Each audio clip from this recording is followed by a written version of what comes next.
Ça, c'est un excellent hamburger. C'est bon la goutte. Kept you waiting, huh?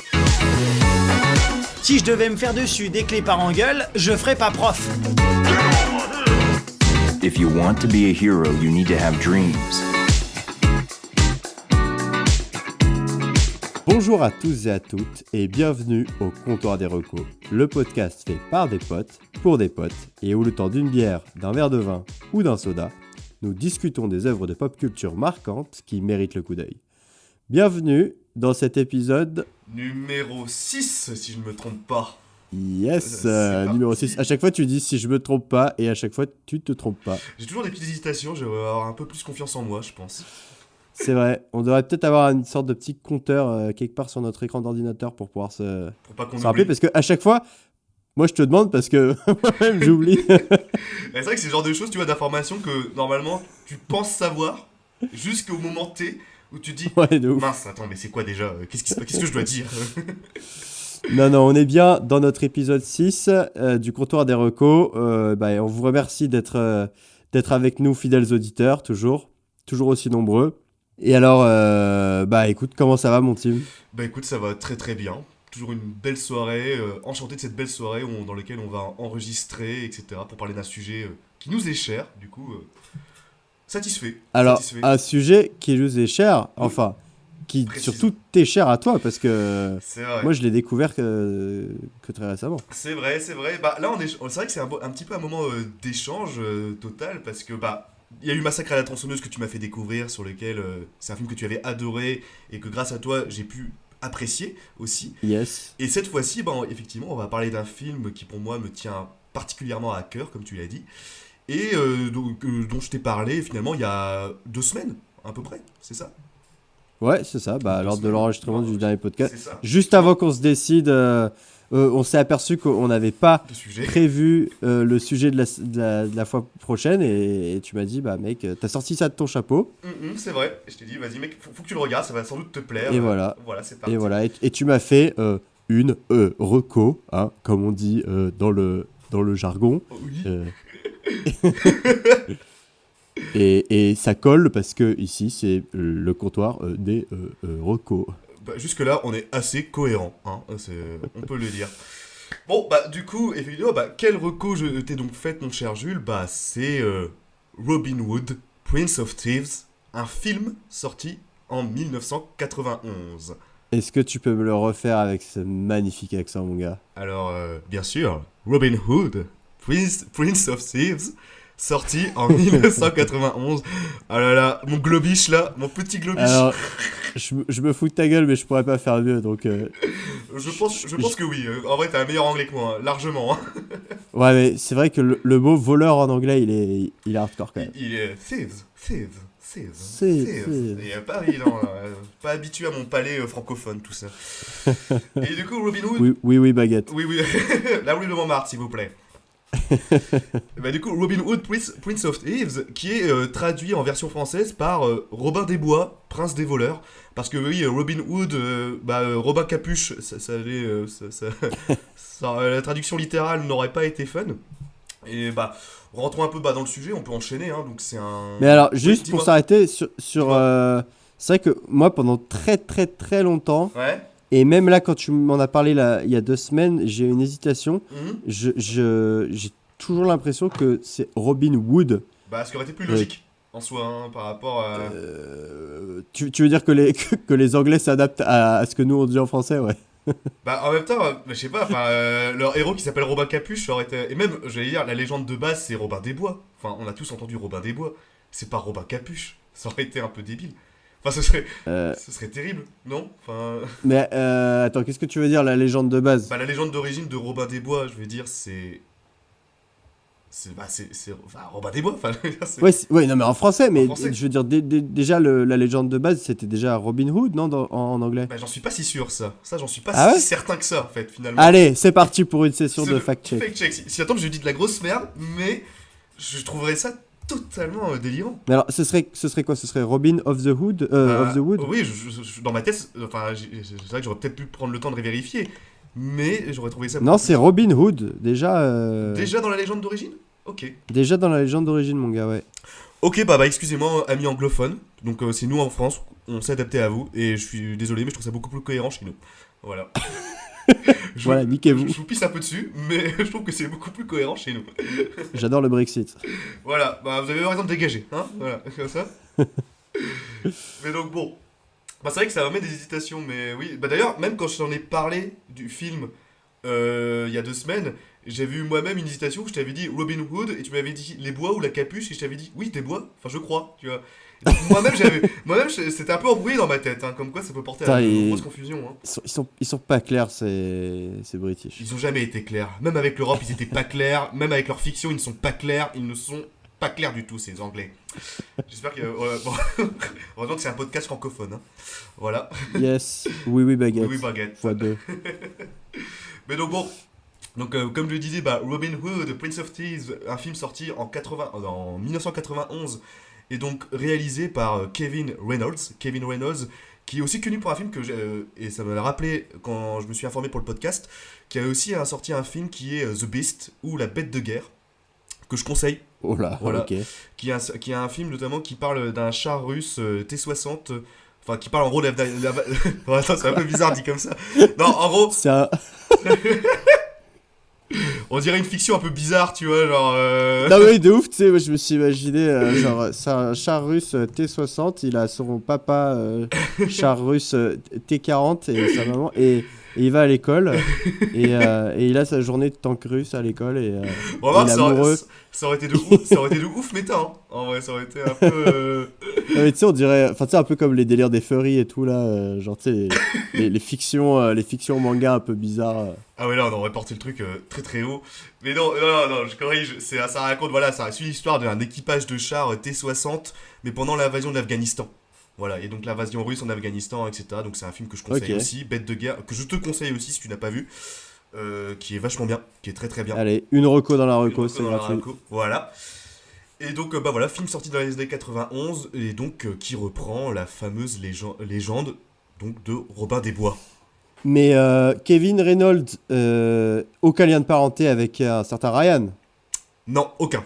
Aucun. On est d'accord. Aucun du tout. Ils sont totalement dissociés. C'est un réal britannique ou américain? C'est un réal américain, je crois bien, oui. C'est un réal américain, Ok. ouais. C'est un réal américain, oui. Je vérifie au cas où, histoire d'être sûr de ce que je dis, mais américain, oui, effectivement. Ok. Mais figure-toi que, je sais pas, ouais, non, je connaissais pas ce réal et c'est vrai qu'en regardant sa filmographie, non, j'ai jamais vu de T'as vu film de aucun lui, film donc... donc, ouais. donc c'est le premier film que tu as vu de ce fameux réalisateur. Ah, mais... Attends, réalisateur... Ah, ok, alors apparemment, il a été réalisateur de quelques séquences de Danse avec les loups. Et oui, aussi, un autre film qui m'est grandement cher, qui a été réalisé par Kevin Costner. Et ben justement, parce que... Bon, tout est lié. Tout est lié. Non mais en vrai, tout est lié surtout entre les deux Kevin. C'est un peu bizarre. Et entre Kevin Costner et Kevin Reynolds, parce qu'en gros c'était un réalisateur et un acteur qui s'appréciaient énormément, qui ont, bon j'ai pas tous les titres en tête, mais qui ont en gros, c'est un peu, Kevin Costner c'était un peu un des acteurs phares et pépites de Kevin Reynolds, et donc ils ont largement participé tous les deux à de nombreuses productions cinématographiques, pardon. Voilà. Ok. Dans les années 80-90. Grandement. Et donc, bon, bah voilà, on revient au sujet. Voilà, c'est un film qui reprend donc la fameuse légende de Robin des Bois. Et on peut préciser quand même que, voilà, je pense que nos auditeurs connaissent tous plus ou moins la légende de Robin des Bois, quand même, qui a été largement popularisée par la pop culture. C'est vraiment un sujet qui a été grandement repris. Un petit peu. Oui, je pense qu'on peut faire confiance à nos auditeurs de connaître un peu. moi, personnellement, après Robin des Bois, tu vois, quand tu m'as dit que c'était un film sur ça, à part le film de Disney et l'histoire générale, enfin voilà, c'est le seul cadre que j'ai à propos de cette histoire. Je pense que c'est le cas pour plus ou moins tout le monde. C'est ça. Et je pense aussi... Ici, alors on a peut-être un fan hardcore du Moyen-Âge qui nous écoute. qui va nous gueuler dessus. Et auquel cas, on s'excuse, mais... Après, t'avais eu aussi, je pense que c'était dernièrement, le dernier film de Robin des Bois, t'as le film de Ridley Scott, qui était sorti en 2010 avec Russell Crowe. Ah, avec Russell Crowe, ouais. Qui est pas ouf. Enfin, voilà, qui est pas ouf selon mon point de vue. Toi, tu l'avais vu, ce film ? Non, bah, parce que, mec, mais alors, tout ça, c'est un. Enfin, on va en reparler, mais je l'ai pas vu, et pour une bonne raison, c'est parce que. Moi, tout cet univers, tu vois, de films de Moyen-Âge, etc., machin, c'est genre absolument pas ma came, tu vois. Ah oui, c'est vrai, on Et a déjà eu ces discussions. Oui. on a déjà eu ces discussions, et quand on est allé voir le dernier duel, donc De autre Ridley film de Scott. Ridley Scott, il y a quelques mois de ça, et bah, je suis parti dans la même optique de bon, j'y vais pour me vider la tête, mais il y a quand même beaucoup de chances que je me fasse chier. Mhm. Et donc, tu vois, vraiment, pour que je regarde un film comme ça de moi-même, enfin, faut qu'on me force. Donc, en fait, je le regarde pas de moi-même. Film de Moyen-Âge, cette époque ne t'intéresse pas cinématographiquement parlant, quoi. Non, en plus, c'est même pas forcément le Moyen-Âge en soi, mais c'est juste que. La manière dont c'est traité. Enfin, et alors, c'est un combo film de Moyen-Âge et film de Ridley Scott. Et en fait, on pourrait peut-être plutôt le résumer et l'élargir à film de guerrier par Ridley Scott, tu vois. Ok. Et parce que, mais même, bon, Gladiator qui est considéré comme un énorme classique, j'ai Ouais. apprécié, mais Sans plus. c'est pas une transcendance pour moi. Hmm. Et donc, à chaque fois que je vais voir un film comme ça, j'ai l'impression que je vais revoir Gladiator, mais à une autre époque et avec et avec le même acteur, là, en l'occurrence, pour le Robin des Bois de Ridley Scott. Donc, vraiment, c'est des films avec lesquels j'ai beaucoup de mal. Donc, effectivement, Robin des Bois de Ridley Scott, Tu l'as pas mec, vu, il m'est t'est passé au-dessus. J'ai même pas levé la tête. Ok. Bon bah. Bon bah voilà, donc ouais, je comprends, bah t'es aussi, bah donc ça veut dire que t'es pas aussi fan de Kingdom of Heaven avec Orlando Bloom, etc. Donc ça tu l'as pas vu non plus, j'imagine. Non, Sur les effectivement. croisades. Mais, et pour le coup, j'ai complètement conscience qu'il y a tout un pan de films qu'il faut que je regarde dans cette catégorie-là. Mais voilà, il faut que ce soit vraiment le jour où je suis dans le bon mood, ou alors qu'on me le recommande dans le cadre de cette émission, par Bien exemple, sûr. comme tu l'as si bien fait, pour que je m'y mette, ouais. Mais si tu me dis que le Robin Hood avec Russell Crowe, il est... Ouais, non, il est pas dingue. S'il est juste passable, je pense que bah, je vais passer, justement. Il est pas dingue. Et pour une très bonne raison, mais justement, qui va rejoindre un de mes propos pour notre sujet d'aujourd'hui, qui est le Robin Hood, mais de 1991, et pas De celui de 1991. Ridley Scott, mais celui bien de Kevin Reynolds. Yes. Donc bon, bah, on peut passer, je pense, un petit résumé du Ouais. film sans spoil, ouais, et après on rentrera dans la Yes. découverte. Voilà. Bah, je t'en prie, mon gars, vas-y, parce que tu l'as vu plusieurs fois, donc Innombrables fois, je pense ouais. que t'es plus... Ouais. Ah, tu l'as vraiment vu beaucoup de fois? Ah, c'est un des films, je pense, je l'ai vu 5 fois. 5 fois, au moins. Ah ouais, quand même. Je l'ai très largement vu ce film dans ma jeunesse. Et je l'ai rematé Dans la jeunesse. Dans ma jeunesse, ouais. Et je l'ai revu au moins 2 fois dans la période. Bah là, 3 fois même. Dans la période. Non, même, pardon, 2 fois dans la période 15 à 21 ans. Voilà, 20 à 20 ans, tu vois. Ok, je pensais pas que c'était un film qui comptait autant pour toi. Énormément, parce qu'il s'inscrit vraiment dans une série de films que j'avais vu des années 90 que j'ai vu quand j'étais tout jeune, quoi. Quand j'étais tout Ok. jeune avec mon papa, etc. Donc c'est vraiment ma Madeleine de Proust, ce genre de film. Donc, Ok, bon. ok. Et bah voilà, petit résumé, donc l'histoire de Robin Hood, Prince of Thieves, ça raconte l'histoire donc de Robin de Locksley. Donc la scène commence, ça se passe donc à Jérusalem au tout début. À la fin de la 3e croisade menée par Richard Cœur de Lion, on apprend comme dans l'histoire réelle que Richard Cœur de Lion a été capturé par les Sarrasins, je n'ai pas d'autre mot. Les Sarrasins, Les les Sarrasins. fameux. Et du coup, scène d'introduction, on voit donc Robin de Locksley qui est emprisonné à Jérusalem avec d'autres de ses comparses croisés. Et par une série de circonstances, il arrive à s'échapper. Il arrive à s'échapper en compagnie d'un de ses grands acolytes, donc qui est Sarrazin. Nelson Mandela. Qui est Nelson Mandela, qui est Morgan Freeman, qui est Dieu aussi. Voilà. Donc, mais non, voilà. Morgan Freeman qui incarne donc. Donc en fait, voilà, Robin des Bois était en prison avec Nelson Mandela. On le dit peu souvent dans les manuels d'histoire, mais c'est la vérité vraie. C'est pas assez souligné. On nous cache des On nous choses. cache des choses, oui. Mais donc non, Morgan Freeman qui donc incarne un personnage qui s'appelle Azim. Azim qui lui aussi était emprisonné dans les geôles de Jérusalem parce que justement je crois que lui il avait flirté avec la fille d'un gouverneur ou quelque chose dans le genre et qu'il avait été condamné pour ça. Et donc Azim et Robin de Locksley vont rentrer en Angleterre parce que Azim considère que Robin de Locksley lui a sauvé la vie et donc il y a une sorte de dette d'honneur qui pèse sur lui et donc il l'accompagne dans son périple. Ils arrivent donc en Angleterre pour rentrer sur les terres donc, de Robin et on apprend malheureusement que le père de Robin a été lâchement et sauvagement tué par le fameux comte de Nottingham qui justement lui complote pour renverser la couronne d'Angleterre et prendre le pouvoir et profiter de l'absence justement de Richard Cœur de Lion pour renverser le trône.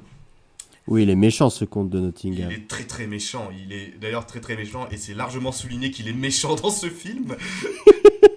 Voilà, Et il est incarné par quelqu'un qui est connu pour ses rôles de méchant. Ah oui, Alan Rickman, professeur Rogue. Alan Rickman, professeur exactement. Rogue dans Harry Potter. Qui montrait déjà qu'il savait très bien faire le méchant. Le grand méchant. Et vraiment le très très grand méchant d'ailleurs dans ce film parce que il y a... Ah ouais, il est vrai. Très méchant. Très très méchant, ouais. On le répète parce que c'est quand même... Bon, on en reparlera quand on en discutera, mais c'est quand même un point très intéressant de ce film. Ouais. Et assez rigolo. Et du coup, bah voilà, il va se retrouver donc avec... Voilà, son père est assassiné, il va retrouver un de ses serviteurs qui s'appelle Duncan, qui lui a été sauvagement... pas éborgné, mais aveuglé. Enfin, on lui a crevé les yeux. Ouais. Et donc... Robin de Locksley en compagnie de Azim et Duncan vont un peu, sans spoiler, voilà, fomenter une sorte de coup d'état ou de résistance contre le vil comte de Nottingham et le pouvoir imbu qu'il exerce sur les terres d'Angleterre. Je ne peux pas le résumer autrement sans spoil. Voilà. Mais c'est un très très bon résumé. Et mec, tu sais que je sais pas pourquoi, mais au tout début, quand on découvre là, le serviteur Duncan qui s'est fait crever les yeux et que tu sais, il se met un bandeau autour des yeux et tout, tu vois, je me suis dit, je sais pas pourquoi, j'ai eu comme une intuition, je me suis dit, ouais, il va commencer à faire des arts martiaux, tu vois. Je dois être trop matrixé, tu vois, par tous les Star Wars Force Unleashed et compagnie, là, parce que vraiment, je me suis dit, lui, il va devenir puissant, là, tu vois. Lui, il va sortir son sabre laser et il va dégommer le comte de Nottingham, quoi. Il va avoir la force en lui, il est un peu midi-chlorien. C'est un aveugle, donc il va forcément être badass. Bon, en fait, pas du tout, mais... C'est peut-être le futur Hitman. Je... Non, pas du tout, mais c'est juste un aveugle. Voilà, c'est juste un aveugle qui a repris son rôle ça. d'aveugle, hein, cela dit, hein, ça, on peut pas le dire autrement. Hein, c'est un aveugle avec ses situations d'handicap d'aveugle. Voilà. Bon. Mais écoute, je pense que t'as fait un excellent résumé, je vois rien à ajouter. Bah voilà, si ce n'est que, ouais, en somme, Robin, comment il s'appelle déjà ? Robin de Locksley, ouais, c'est ça ? Robin de Locksley. Ouais. De Locksley. Ah, on peut peut-être juste ajouter donc, que voilà, lui il rentre de tout un périple, etc. Et que à Jérusalem, dans son échappatoire de Jérusalem avec Azim, il s'échappe en fait de base avec un troisième luron. Qui est le compagnon d'armes de Robin, mais que ce troisième type se fait tuer, ou meurt sur place, je sais plus, de ses blessures. Il se fait tuer, effectivement, par une flèche. Ouais, ah non, voilà, c'est ça, c'est parce qu'il se prend une flèche. Ouais. Et il s'avère être, en gros, le frère d'une comtesse qui habite pas très loin des terres des Locksley, et comtesse qui va devenir un petit peu comment on dit, je perds mes mots ce soir, mec, c'est terrible. Il y a un terme, tu sais, le love... Oui, le love motive, non. Le love interest de le love, voilà. Le love interest du film, ouais. Et le personnage principal féminin aussi du film. Et qui donc ça s'appelle Marianne. Marianne qui faisait partie de la légende originelle de Robin des Bois, voilà. Et donc voilà, je pense qu'on a fait un peu le tour du résumé, synopsis sans spoiler sur ce petit film. Yes. Donc bon, on peut passer maintenant à la seconde partie, comment on l'a découvert, mais là c'est un peu biaisé parce que genre, c'est parce que bon. Bon voilà. On a déjà tous compris que tu m'as recommandé de le regarder il y a 2 semaines. Donc voilà, moi, ce sera un peu. C'est par tes bons conseils. Ce sera un peu mon édito finalement, hein, voilà. Ouais. Allez, dis-nous tout. En fait, vieux, je l'ai découvert de la manière suivante, c'est qu'en gros, j'habitais encore dans le Nord-Pas-de-Calais quand j'ai découvert ce film. Sombre époque. Sombre époque où il faisait froid, voilà, c'était incroyable. Où on se battait dans la cour avec mes amis, c'était incroyable aussi. Je comprends en termes de temps que tu te sentais plus proche de l'Angleterre que du reste du pays. Ah oui, Pareil, il y a une logique. je me sentais très saxon à l'époque. Et j'ai découvert la manière suivante, c'est que en gros, on avait une télé avec un lecteur VHS, c'était pas encore l'époque des DVD. Et du coup, mon père avait une grande. Il avait pas mal de films en VHS. Et donc, t'avais Le Seigneur des Anneaux, t'avais notamment Stuart Little, t'avais Cœur de Dragon, voilà. Plein de films années 80, 90, 2000 finalement. Et parmi eux, t'avais le fameux Robin Hood, Prince of Thieves. Et donc, la première fois que je l'ai regardé, c'était avec donc, mon père, ma mère, devant la télé familiale. Et c'est comme ça que j'ai découvert. Et ce fut un régal. Ce fut un régal parce que ça fait partie des films, tu sais, que j'avais vu vraiment dans ma jeunesse, parce que la première fois que j'ai regardé, j'avais 8 ans, 8-9 ans, un truc comme ça, même plus jeune. Et ça fait partie des films qui m'ont marqué dans le sens où c'était les premiers films fantastiques que j'ai vus, que je voyais de ma vie. Et avec un peu, tu sais, une vibe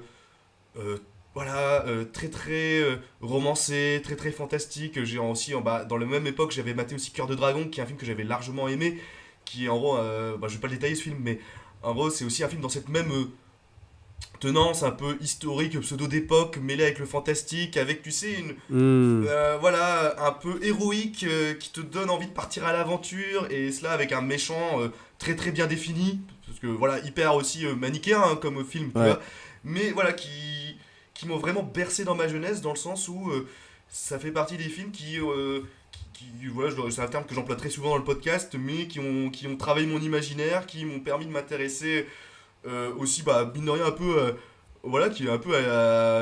qui ont porté mon intérêt sur le Moyen-Âge, un petit peu, notamment des jeux, c'est un peu, voilà, comme Age of Empires, les jeux, films d'époque, et ça fait partie un peu de ces films-là, un peu héroïques, fantastiques. Et sur le parti Reconquête aussi. Et ouais, oui, le parti Reconquête, grandement. Voilà, quand je parle politique, je cite Louis XIV, Napoléon et Robin Hood. C'est tout cet écosystème-là, finalement, qui t'amène aujourd'hui à être l'électeur que tu es. Voilà, exactement. Donc je sais pas si on doit aller plus loin dans la blague ou l'arrêter maintenant pour éviter de... Mais oui, mais totalement, voilà, totalement. Voilà, c'est vrai que les thèmes de croisade et de sarrasin, ça portait déjà grandement à cœur quand j'avais 7-8 ans, voilà. Reconquérir Jérusalem, les gars. Mais, non, enfin, sans rire. Sans rire, tu votes pour qui, dimanche? Arrête. Parce que là, on a rigolé, hein, mais maintenant, faisons les vrais sujets. Mais, non, ce que je veux dire, c'est que c'est vrai que c'est... Alors, je trouve c'est un film un peu entre deux, parce que globalement c'est un film qui est très bon enfant, quoi, enfin, comme tu dis, qui donne envie de partir à l'aventure, qui est très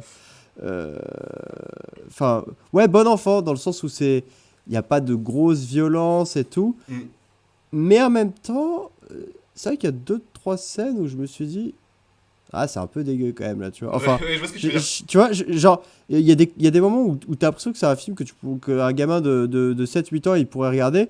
Et à d'autres moments, je me dis, putain, genre, tu vois, quand l'aveugle, il a les yeux crevés et tout, par exemple. Enfin, tu sais, t'as des plans comme ça où je me dis, c'est peut-être plus pour du 11-12 ans, tu vois, enfin. Justement, mec, effectivement, parce que c'est bien que tu dis ça, parce que moi, il y a des scènes qui m'ont largement marqué dans mon inconscient, je crois. Ouais. Notamment, une des scènes d'intro au tout début du film, quand ils sont emprisonnés à Jérusalem, t'as un prisonnier qui se fait couper les mains. Et t'entends ses cris, et ses cris, et je me souviens quand j'étais petit, à chaque fois qu'il y avait cette scène qui passait, je me cachais les yeux derrière le canapé, parce que j'avais peur de cette scène. Et pareil, la scène de Duncan où tu le vois avec ses yeux crevés, ou quand tu vois justement le père mort de Robin Loxley qui est dans une cage le père immonde, aussi, qui est totalement défiguré, etc. C'est des scènes violentes, enfin c'est quand même des scènes un peu violentes quand même, ouais. Donc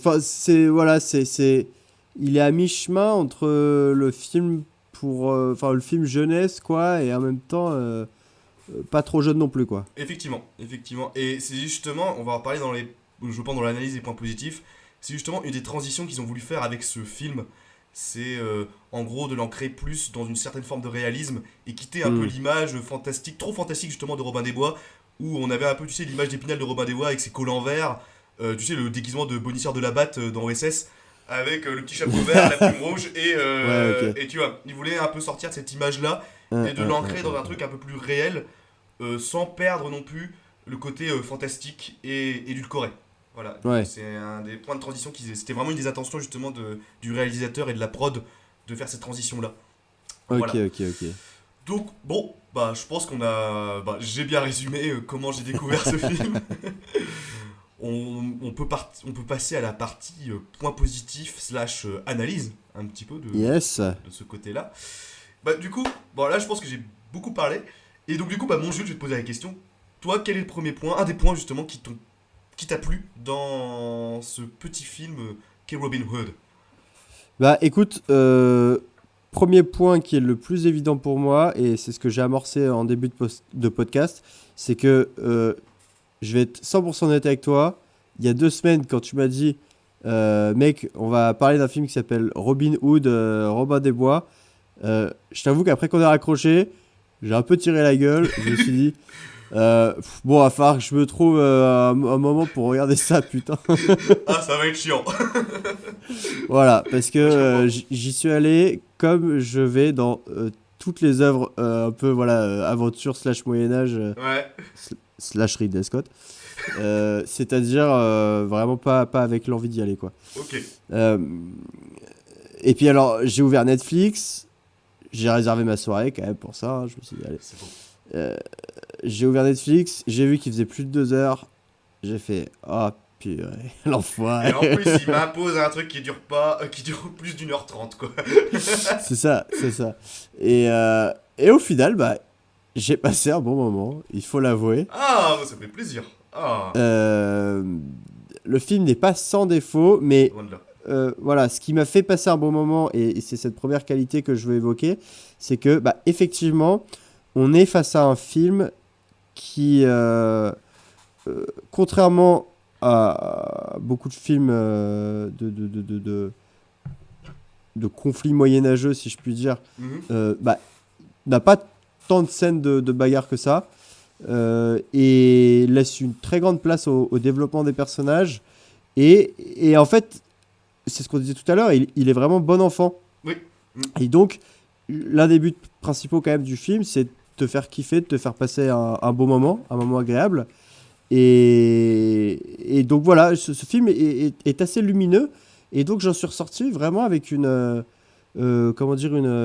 impression assez positive, assez joyeuse même en fin de compte. Effectivement, c'est peut-être assez éloigné de la vie des gens du Moyen-Âge de cette époque-là. Ah oui, là, pas vraiment ça non plus, quoi. Le but n'est pas de coller à la réalité, c'est certain. Loin de là. Mais enfin voilà, il y a ce côté aventure, j'ai été personnellement entraîné dans l'aventure. Je me suis attaché au personnage de Robin Hood.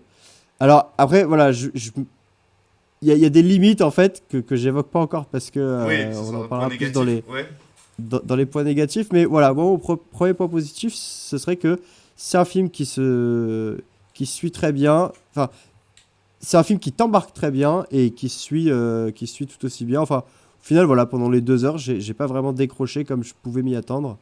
Et donc à ce titre-là, ça a été une belle surprise. Ça me fait plaisir que tu dises ça, frérot, parce que franchement, déjà, j'arrête pas de le répéter, mais ce film me tient grandement à cœur. Et ça fait plaisir que tu ressortes avec cette sensation-là d'aspect hyper positif, un film qui t'embarque dans une histoire fantastique, pas forcément fantastique, mais une histoire romantique, etc., bon enfant. Parce que justement, c'est un peu, tu sais, ce genre de sensation que j'avais avec beaucoup de films, en fait, qui tenaient à propos. Voilà, ils se prennent pas au sérieux, tu vois, genre, ils se prennent pas au sérieux, ils ne sont pas là pour balancer une pseudo-thèse politique, ou j'allais dire une critique profonde sur faire un parallèle entre ce qui se passait au Moyen-Âge et notre société actuelle. Enfin voilà, c'est pas un film qui a une thèse idéologique en fait, c'est un blockbuster. Il est sorti comme tel, d'ailleurs, comme un blockbuster qui devait être regardé par tous. Et en fait, il fait bien son taf en tant que blockbuster, c'est-à-dire que bah, il est là pour te faire voyager, il est là pour te présenter des personnages très bien, bah, bien développés, qui t'embarquent dans une certaine émotion. Et ça, à ce niveau-là, je suis assez content parce que c'est ce que je ressens dans la plupart des films des années 90 qui traitent un peu film d'époque, ancré dans une époque, ou fantastique. Oui, c'est vrai. C'est que, bah, par exemple, j'ai en tête aussi un autre film qui m'avait marqué qui s'appelle Willow, etc., qui était aussi un film bah, pour le coup très médiéval fantastique, et qui aussi voilà, qui a un propos, voilà, qui rejoignait un peu ce propos assez enfantin, avec une morale peut-être un peu niaise, mais une morale quand même, enfin une morale bon enfant, mais qui se laisse en fait finalement savourer et dévorer, quoi, parce que le film ne se prend pas plus qu'il ne l'est, en fait, voilà. Ouais, c'est ça. C'est vrai que ils cherchent pas, comme tu dis, à avoir un message. C'est ce qui est plus le cas aujourd'hui C'est ça. où enfin voilà, parfois t'as l'impression qu'il faut absolument qu'il y ait un truc deep, une scène Sous-jacent, post-générique, c'est ça. un truc sous-jacent. Là, ça pète pas plus haut que son fion et, C'est ça. et ça le fait bien, quoi. Bah, ça préserve un peu une forme de magie et d'innocence, bah, un peu enfantine, où tout le monde trouvera un consensus là-dessus, quoi. Enfin, on n'aura pas un débat politique sur Robin Hood de 1991, quoi, là, clairement, quoi. Certainement pas. Pas. Ouais. Certainement pas. Donc, voilà, en tant que divertissement, il est efficace. Et bah écoute, ça me fait plaisir. Ça me fait plaisir. Voilà. J'aimerais aussi. Putain, j'ai l'impression d'être un discours des Oscars quand je commence ma phrase par j'aimerais aussi. Remercier, et là t'as Will Smith qui apparaît, et paf, fallait à tout qu'il a calé. Non, mention spéciale aussi pour les décors qui sont vraiment magnifiques dans ce film.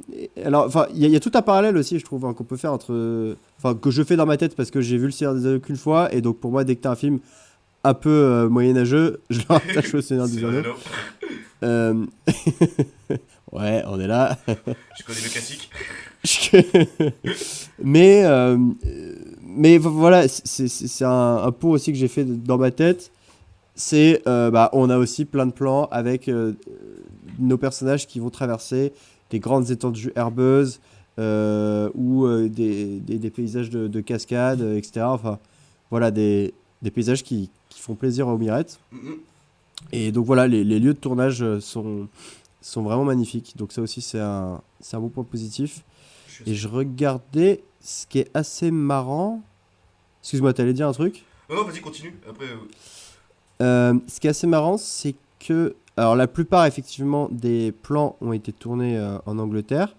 Mais apparemment, il y a beaucoup de scènes qui ont été tournées à Carcassonne, mon gars. Oui, dans Ville médiévale qui ont repris justement quelques plans. Ça j'avais vu aussi, oui. Ça, c'est dingue quand même. C'est assez ouf, Ouais. ouais. C'est assez ouf. Bah, c'est ça en fait, et ça rejoint un truc parce que tu soulignes bah, la beauté des décors, etc. Et même, j'allais dire, des costumes aussi qui sont encore largement regardables aujourd'hui. Oui, c'est vrai. Les costumes sont encore très largement regardables. Et je trouve que c'est un film, tu vois, qui vieillit très bien. Qui vit très bien. Enfin, moi j'ai trouvé, tu vois, que en l'ayant maté quand j'étais jeune et là, quand je l'ai rematé pour le podcast, c'est un film, je trouve qu'au niveau des. Voilà, voilà, que je le répète, mais des décors, etc., qu'il a très très bien vieilli, et notamment par l'usage, comme tu dis, des cités de Carcassonne, de décors, on va dire, ancrés dans le réel. Je sais que même, tu vois, j'avais vu un truc qui a été passé, une anecdote, comme la cité de Nottingham. En gros, ils avaient reconstruit la cité de Nottingham à 20 km de Londres, à côté du studio, et ils l'avaient reconstruit de manière un peu globale, un peu totale, tu vois, pour vraiment ancrer l'histoire dans des décors un peu cohérents et un peu historiques. Et c'est pour ça que je trouve que ce film vieillit assez bien. C'est que, bah, à l'époque, effectivement, la CGI, etc., les effets spéciaux, c'était un peu moins présent, quand même. Et justement, bah, au regard, je trouve que ça passe encore assez bien. Enfin, genre, ça... Bah, effectivement, le fait que t'es pas encore toute la CGI qu'on pourra retrouver plus tard dans des vidocs et compagnie, ça bénéficie au film, quoi, parce qu'il y a pas vraiment de choses qui a mal vieilli. Et même, c'est ce que tu m'avais dit il y a 2 semaines, c'est vrai que dans la manière dont c'est tourné, notamment les scènes d'action, c'est vrai qu'on dirait pas forcément un film de début des années 90. C'est vraiment dynamique, en fait. La caméra est vraiment dynamique, elle bouge beaucoup, il y a beaucoup de bonnes idées au niveau de la caméra, et Et donc ça aussi, ça a bien vieilli. Les scènes de bataille, Bah, et surtout, elles sont encore bien regardables aujourd'hui. je Ouais. trouve que les scènes de bataille, justement, vieux, c'est qu'un truc qu'il faut souligner, c'est qu'elles sont lisibles. Tu vois, genre que ce soit dans la scène finale, etc. Parce que t'as beaucoup de films aujourd'hui, et même à l'époque, où tu vois, t'as des scènes de bataille où tu comprends rien à ce qui se passe à l'écran. Genre, Mm. je prends un exemple, je vais prendre l'exemple le plus connu, tu vois, genre Game of Thrones, la bataille de Winterfell, la saison 8. Il y a eu beaucoup de critiques qui ont disaient que la bataille, on n'y comprend rien à ce qui se passe, quoi. Genre, parce qu'il y a un manque de luminosité, on voit pas ce qui se passe à l'écran, c'est brouillon, les chorégraphies sont variables. Et là, ce que je tiens à souligner, c'est que quand même, dans ce film, les plans, etc., qui sont mis en place dans les deux grosses scènes de bataille qu'on retiendra dans ce film, la scène finale et une des scènes de bataille qui se passe plus ou moins au milieu du film, c'est Ouais. que on arrive à suivre l'action et on perd pas de vue les choses, tu vois, on perd pas ce qui se passe, on perd pas les tenants et aboutissants, et ça, c'est quand même assez intéressant, quoi. Même et pour l'époque et même aujourd'hui. Effectivement. Et puis aussi, Effectivement. t'as un côté, tu vois, t'avais des scènes qui sont réutilisées, tu sais, par exemple, le côté un peu moderne, parfois t'as la caméra en vue subjective sur la flèche, qui suit la flèche, etc. Et tu vois, genre, tu suis la flèche comme si t'incarnais la flèche et qui se plante, tu vois. Et ça, c'est Ouais. encore des trucs qu'on voit Ouais. encore, tu vois. C'est ça, et c'est vrai que le plan de la flèche, effectivement, c'est un bon exemple. Je sais pas quel est le premier plan, parce que c'est vraiment, oui, c'est un plan où, comme s'il y avait la caméra sur la flèche, quoi. Et je sais pas quel est le premier plan de ce style, tu vois, genre où on suit un projectile comme ça en étant vraiment. Mais c'est vrai que voir ça dans un film de 91, je pense que c'est assez rare. C'est assez Et rare, donc, ouais. voilà, c'est un bon exemple de quelques idées de caméra comme ça qui étaient modernes à l'époque, mais qui font pas vieillotte aujourd'hui, parce que c'est toujours un peu ça le risque avec les nouveautés, les nouvelles techniques, etc. C'est que ça vieillisse mal. Ben là, c'est maîtrisé, ouais. C'est maîtrisé, ouais. Et c'est définitivement une qualité qu'on peut attribuer au film. Je parlais aussi tout à l'heure des personnages qui sont attachants. En fait, j'ai eu tout un petit plaisir aussi, comme j'avais que le mythe de Robin des Bois à travers le film de Disney, et que la dernière fois que j'ai vu le film de Robin des Bois de Disney, c'était quand j'étais môme. C'est vrai que j'ai eu un énorme plaisir aussi à redécouvrir l'histoire et les personnages, et tu vois, et d'entendre des noms, tu vois, Comte de Nottingham, etc., genre, Ouais. qui résonnent, mais genre super loin Dans ta mémoire, dans ouais. mon enfance, ouais. Et c'est vrai que ça fait un petit plaisir, et il y a des personnages, genre je pense notamment au personnage de Petit Jean, Petit, qui sont vraiment attachants, enfin et au final alors ça, je vais peut-être plutôt le mettre dans les défauts. Il y a beaucoup de personnages, et au final ceux qui deviennent importants et auxquels tu t'attaches, c'est pas forcément ceux que le récit te présente au début comme importants. Ouais. Donc voilà, il y a à la fois une qualité et à la fois un défaut dans ce que je dis, mais Je vois très bien ce que tu veux dire. En fait, il y a des personnages parfois que je trouve qui sont sous-développés. Et ça, on le Ouais. regardera. Et qui font un peu juste pour être là, quoi, et tu te C'est demandes ça. pourquoi ils les ont intégrés au récit. c'est un peu des personnages prétextes, quoi, pour Ouais. faire le truc. Moi, je te rejoins parce que les personnages sont... Bon, je trouve qu'ils sont hyper bien écrits. Enfin, parce qu'il y en a deux qui me viennent en tête, principalement. T'as le personnage d'Azim, que je trouve... hyper bien incarné, hyper bien construit et hyper attachant. Et ce que j'ai bien aimé, en plus, petite précision, c'est que le personnage d'Azim ne fait pas partie de la légende d'origine de Robin des Bois. C'est que, en gros, ce qui s'est passé, j'avais vu ça qui était passé quand je me suis informé pour le podcast, c'est qu'en gros, à l'époque, quand ils ont produit le film, ils avaient regardé, la production avait maté en gros une série TV, la série TV Robin des Bois de 1984 sortie en Angleterre. Et Ouais. donc, t'avais un personnage qu'ils avaient rajouté qui s'appelait Nazir. Voilà. Ouais. Et en gros, les producteurs ont cru que Azir faisait partie, en gros, que c'était un personnage de la légende d'origine, tu vois. Putain, Et les donc, mecs, ils ont bossé, quoi. avant de- ils ont vraiment bossé, tu vois. Et donc ils se sont dit, à l'époque, il n'y avait pas internet, ou plus ou moins pas internet, c'était un peu galère de vérifier, quoi.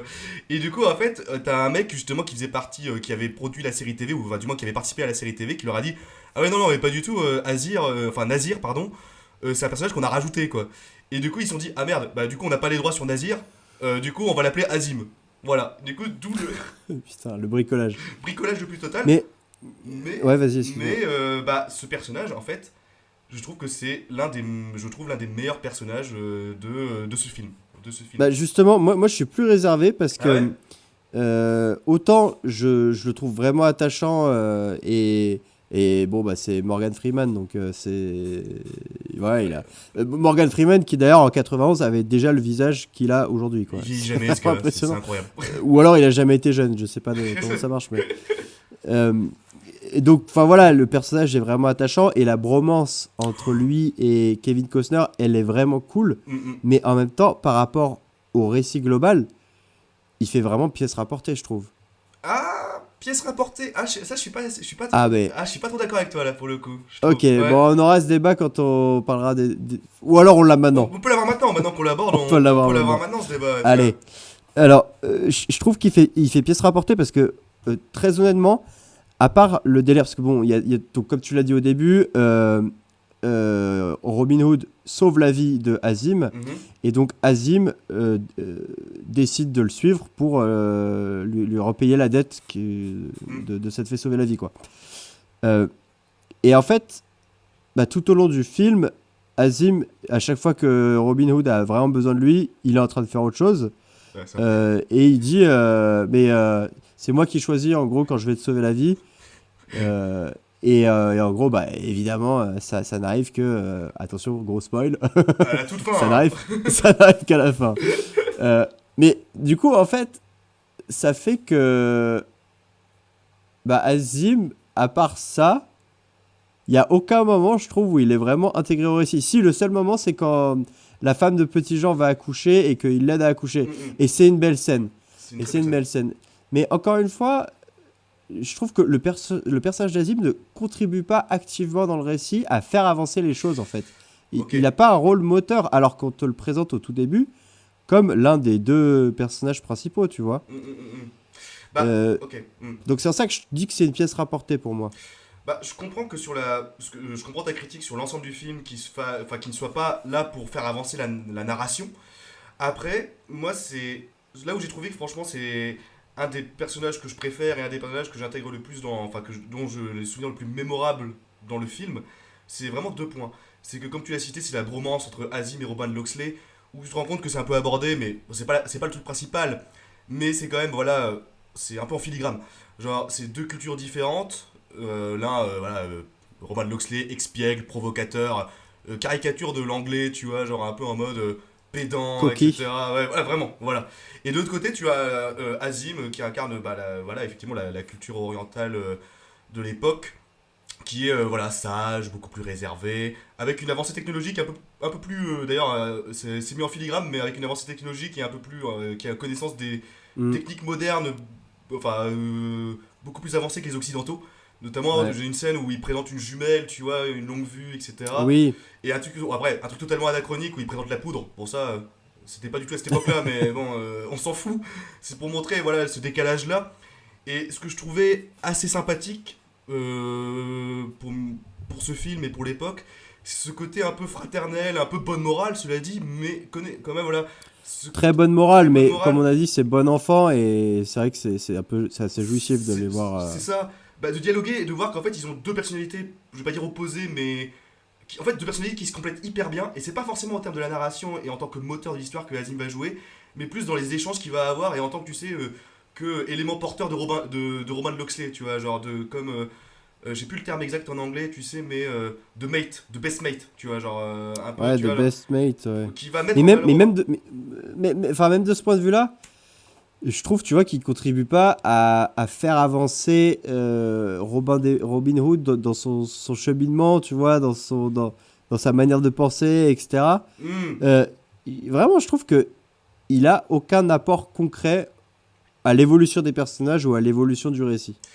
Bah, si ce n'est que c'est kiffant de le voir avec Robin des Bois échanger sur leurs différences culturelles, sur tel ou tel truc, mais voilà, j'ai du mal à voir son apport, et donc je considère que c'est vraiment une pièce rapportée. D'accord.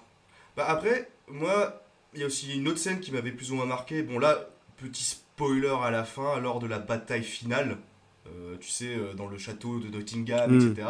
Tu vois, en gros, t'as tous les paysans, etc., qui sont découragés, qui commencent à s'enfuir, et là tu as un grand discours de Azim qui dit « Je suis d'une culture différente, je ne connais pas ce pays, je ne connais pas cette terre, mais je me battrai pour la liberté pour lutter contre la félonie des tyrans qui vous oppressent, et je lutterai avec Robin des Bois. Effectivement. Et ça fait partie d'une scène où moi je me dis, bon, je qualifie pas de moteur, mais qui emmène, on va dire, c'est un élément déclencheur aussi, tu vois. Ouais, non, mais voilà, je suis d'accord, c'est peut-être le seul moment du récit où le personnage d'Azim prend une importance et fait avancer l'action, entre guillemets, tu vois. Ça et le bébé qui accouche, même si... Enfin, le bébé qui accouche, pardon, la mère qui accouche. Je sais qu'on est en 2022, mais on n'a pas passé ce step de progressisme. Le bébé qui accouche. Je me considère comme bébé à partir de 20h. Voilà. Enfin voilà, c'est les deux scènes où il prend l'importance et il contribue entre guillemets au récit, ouais. Ok. Donc en vrai, je comprends la critique parce que c'est vrai que on pourrait enlever Azim et l'histoire se déroulerait de la même manière, ouais. ou du moins plus ou moins. Mais moi, tu vois, genre ce que j'ai bien aimé dans le personnage, c'est quand même, c'est pas forcément l'apport au niveau de la narration, etc. C'est vraiment le côté bromance pur et dur, le côté dialogue, et notamment un dialogue qu'il a justement après l'accouchement de la femme de Petit Jean avec Frère Tuck. Frère Tuck, donc dans la même, enfin voilà, qui est un, j'adore ce personnage.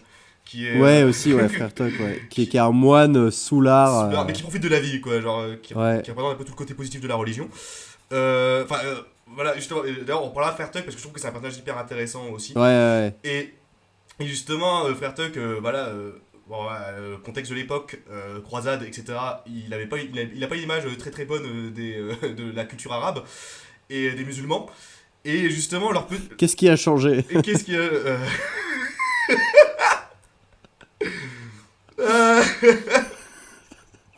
C'est triste, mais... Voilà. Et justement, qu'est-ce qui a changé? Et je pense que les gars, si votre point de vue n'a pas changé, allez voir le dialogue de Robin Hood, dans Robin Hood, entre Frère Tuck et Morgan Freeman et Azim. Qui dialoguent et qui disent... Voilà, qui échangent leurs différences. On ne croit pas au même Dieu, etc. Mais finalement, on se rejoint sur beaucoup de choses. J'ai beaucoup de choses à apprendre sur toi. Et au final, ils vont tous les deux se bourrer la gueule pour se réconcilier. Je trouve que la morale est mignonne, mais j'ai trouvé ce dialogue d'ailleurs hyper bien fait. Et mine de rien, genre, le personnage de Frère Tuck apporte quelque chose d'assez rafraîchissant aussi. C'est un garçon, Fanny. Voyez comme il est beau.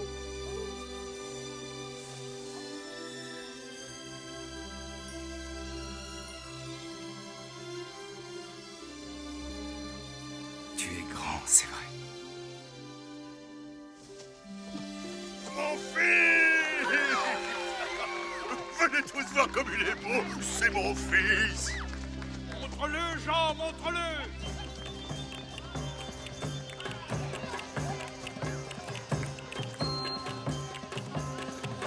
Le Seigneur m'a donné une bonne leçon. Je me crois pieux, mais je me conduis plus mal qu'un infidèle. Donne-moi ta main. Donne-moi ta main. Allez, viens, barbare, mon ami. Allons vider quelques shopping. Nous tenterons de nous convertir l'un à l'autre. Hélas, je ne peux pas boire. Eh ben, pendant que tu me convertiras, je boirai.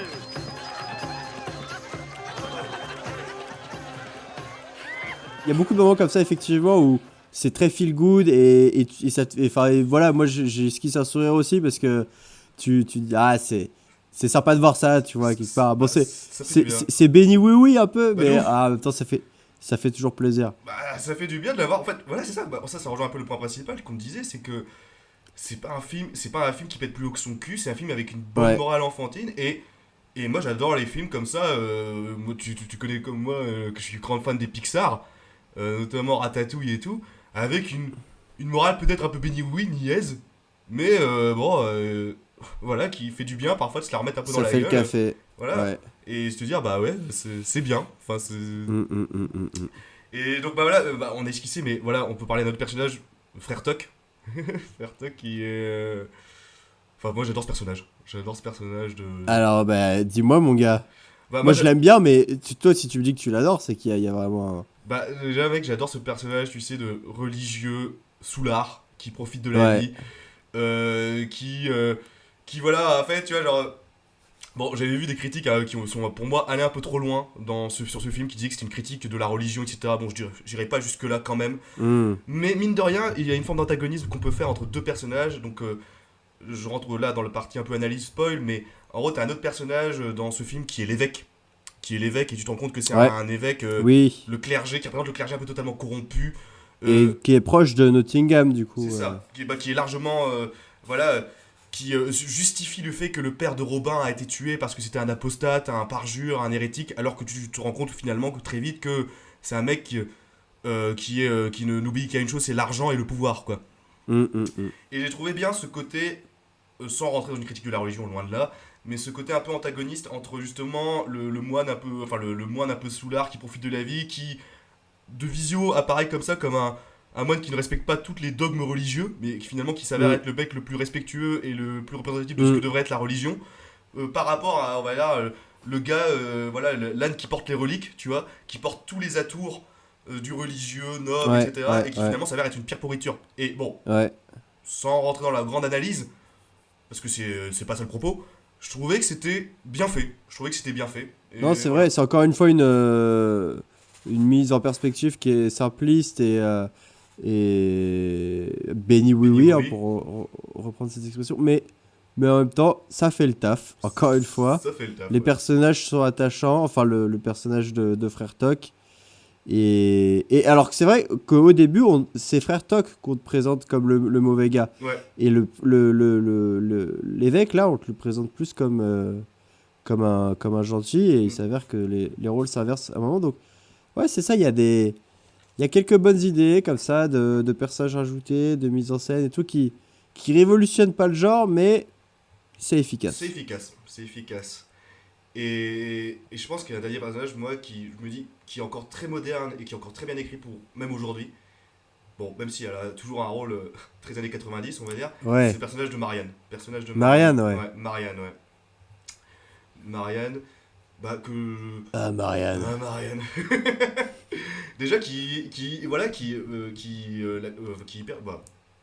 l'actrice joue bien, voilà, parce que c'est, bah, comme je te l'avais dit il y a 2 semaines, c'est donc je vais pas écorcher je l'ai noté parce que j'ai pas envie d'écorcher le nom de l'actrice, c'est Marie-Elisabeth Mastrantonio, donc qui joue la sœur de Al Pacino dans Scarface. Ah oui, Voilà. d'accord, Donc ouais. c'est elle qui joue cela, et donc qui incarne le personnage de Marianne dans ce film. Ouais.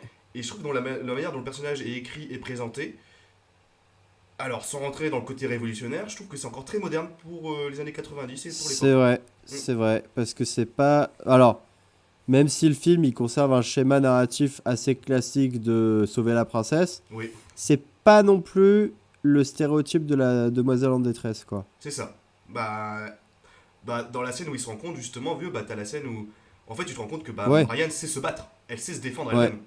elle-même. Ouais. Et qu'aussi, en gros, quand son frère, qui était apparemment le seigneur du domaine quand il est parti à la guerre, c'est un peu elle qui gérait ses serfs, ses serviteurs, etc., qui avait un réel contrôle sur son domaine. Enfin, c'est dit, c'est plus ou moins suggéré en filigrane, tu vois, mais je trouvais ça Non, c'est vrai intéressant. qu'on nous la présente comme une monarque, ça se dit, une monarque éclairée.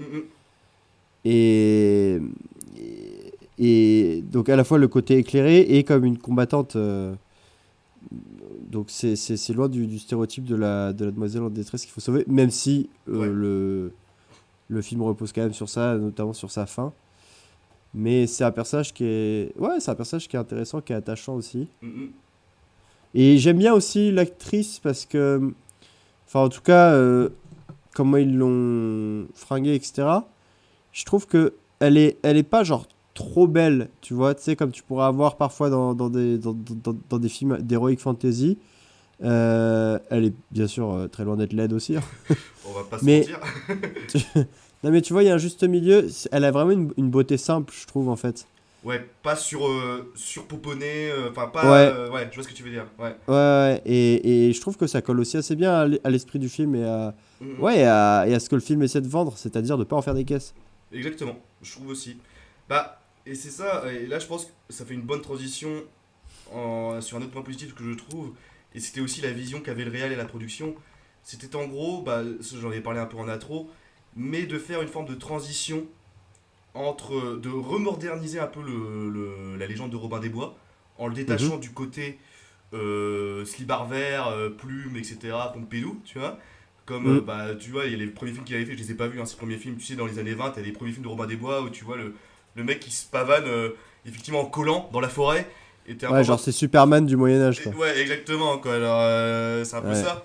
Et là, ils ont voulu faire la transition entre, on va l'ancrer dans un truc un peu plus réel, plus réaliste, mais tout en n'oubliant pas, on va dire, l'ADN de ce qu'était cette légende, qui est quand même bah, le romantisme et l'héroïsme fantastique bah, d'un conte, j'allais dire, classique, finalement. Ouais. Moi, j'ai bien aimé un peu ce côté d'entre-deux, un petit peu. Ouais, Voilà. c'est vrai. C'est vrai qu'il y a un bon entre-deux. Et alors, un autre truc aussi, mec, que j'ai kiffé. Bah alors, déjà, moi, je trouve que toute la rencontre avec Petit Jean, elle est géniale. Elle est ouf.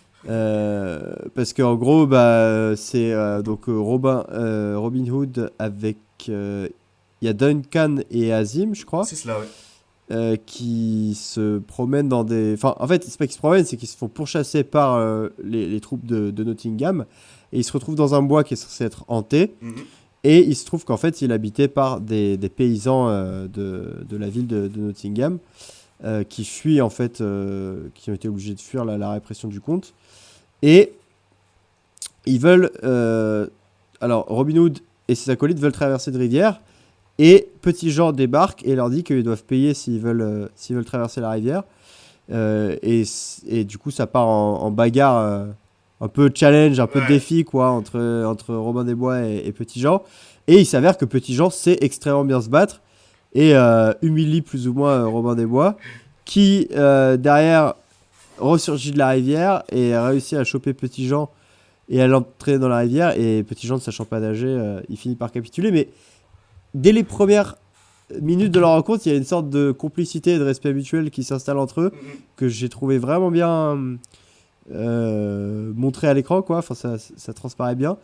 Et ensuite, derrière, en fait, bah, pour lutter contre Nottingham, Robin des Bois va monter une rébellion depuis la forêt, en fait, où avec tous les gens de Nottingham qui vont s'installer là, ils vont faire en fait plein de cabanes, etc. Ouais. Machin. Ah, cette scène. Ils vont monter un énorme camp, en fait. Et alors déjà, là, quand tu vois ça, tu parlais du plaisir que tu avais devant Chicken Run, tu sais, de môme et tout, avec les maquettes et tout. Bah, moi, c'est un peu ça quand j'ai vu ça, tu vois, de ce délire là de cabane dans les bois et tout, où ils te font un village dans les arbres. Enfin, c'est. T'as envie d'y être, hein. T'as envie d'y être. ouais. T'as de ouf envie d'y être, Ouais. ouais. Et effectivement, de là, ils vont se mener à des pillages pour récupérer l'or que Nottingham leur a extorqué. Et ouais, elle a toute cette séquence dans les bois où après, quand ils ripaillent un peu à la Astérix, tu vois, Ouais, autour du avec feu le de feu de camp camp, et tout. ouais. Ouais. Ça, c'est vrai que c'est des. Ouais, encore une fois, c'est du feel good. C'est du des feel good scènes de ouf. bons moments. Et ça, mec, moi je me souviens de cette scène où ils ont monté des trucs dans les bois, etc. avec le Petit Jean et toute la troupe. C'est qu'après, mec, j'arrêtais pas de faire des dessins justement quand j'étais petit, je me souviens. J'arrêtais pas de faire des dessins d'arbres avec des cabanes dans les bois, reliées par des Ah petits bah, tu pontons, m'étonnes. etc. Parce que, enfin, je trouve que cette scène n'a pas vieilli, où tu vois, t'as une sorte de time-lapse un petit peu, où ils évoluent, tu sens qu'ils s'entraînent, ils s'améliorent au niveau du combat, et tu vois le camp qui se développe. Oui, ça fait un peu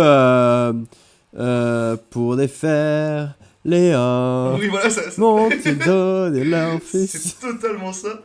Et t'as ce côté, je vais pas dire ingénieux, mais bien mis en scène des petites cabanes qui se construisent et tout. Enfin, t'as envie d'être avec eux. T'as envie d'être avec eux et ce genre de sensation, en fait, ça rejoint un peu le propos qu'on a tous les deux, quoi. C'est que ce genre de film, un peu qui te donne envie de passer un bon moment avec tes potes dans la forêt à ripailler, il y a beaucoup trop de films pour moi qui se veulent trop sérieux par rapport à leur matériel d'origine, et ça, ce film en fait il s'assume totalement. Il se dit voilà, on vous présente quelque chose, comme tu l'as dit, du feel good, et prenez-le, quoi, genre souriez devant parce que vous allez passer un très bon moment. Et ça, vraiment, je kiffe ce genre de séquence. Voilà. Ouais, on est bien d'accord. Et voilà.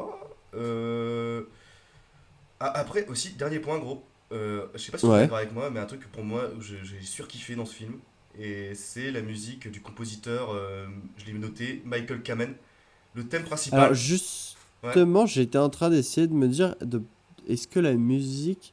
Parce que j'ai l'impression que sur le moment de m'être dit que la musique était cool, mais là quand j'essaie de me remémorer la musique, rien ne me revient, donc je me dis qu'elle a pas du temps de marquer que ça. Bah, t'as le thème principal notamment qui est réutilisé, en gros, après t'as des variantes en fonction de scènes de combat ou scènes de romantisme, mais le thème principal, il est sur Spotify, je t'invite à le réécouter, et c'est le thème que t'entends dans l'introduction où tu vois, genre quand ils présentent les titres, etc., enfin tu sais, tout au début de l'intro, t'as les différents titres de studio de prod, etc., des acteurs, où t'as la tapisserie de Bayeux en arrière-plan.